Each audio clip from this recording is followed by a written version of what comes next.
Hi, welcome to our page. So இன்னைக்கு வந்து பார்த்தீங்கன்னா ஒரு கிளைண்ட்டோட ப்ளவுசஸ் டிஸ்பேச் ஆகுது. அது உங்களுக்கு ஷோ பண்ணுறேன். ஸோ இந்த ப்ளவுஸ் வந்து ஆல்ரெடி நம்ம தான் கஸ்டமைஸ் பண்ணியிருந்தோம். ப்ரீவியஸாக இப்போ வீடியோஸ் பார்த்தவங்களுக்கு தெரியும். ஸோ அதே ப்ளவுஸு திருப்பி மெஷர்மெண்ட்காக நமக்கு கொரியர் பண்ணியிருக்காங்க.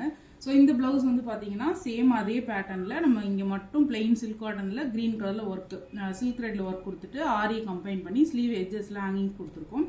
ஸோ சேம் அதே மாதிரி பாடிக்கு வந்து பார்த்தீங்கன்னா பிளெயின் கொடுத்துருக்கோம். கையில் மட்டும் அவங்க பார்டர் கேட்டதுனால எட்ஜஸில் பிளெயின் கொடுத்து இந்த ப்ளவுஸ் வந்து கம்ப்ளீட் பண்ணியிருக்கோம்.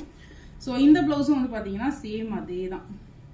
ஸோ பாடிக்கு வந்து பிளெயின், ஸ்லீவில் பார்டர் வேணும்னு சொல்லியிருந்தாங்க. ஸோ கீழே கரெக்டாக ஒரு 1 இன்ச்சுக்கு மட்டும் ஒர்க் கொடுத்து அதை எடுத்து இதில் அட்டாச் பண்ணி கம்ப்ளீட் பண்ணியிருக்கோம். ஸோ இது வந்து பார்த்தீங்கன்னா மிரர் ஒர்க் ப்ளவுஸு. ஸோ பார்த்தாலே உங்களுக்கு தெரியும். ஸோ நல்லா இந்த கலருக்கு வந்து நல்லா பிரைட்டாகவே பிளிங்க் ஆகுது. ஸோ இந்த 2 ப்ளவுஸஸும் வந்து இன்னைக்கு அவங்களுக்கு டிஸ்பேச் போகுது. இந்த மாதிரி ப்ளவுசஸ் கஸ்டமைஸ் பண்ணணும்னா ஸ்க்ரீனில் ஒரு நம்பருக்கு வாட்ஸ்அப் பண்ணி ஆர்டர் பிளேஸ் பண்ணிக்கோங்க. தேங்க்யூ.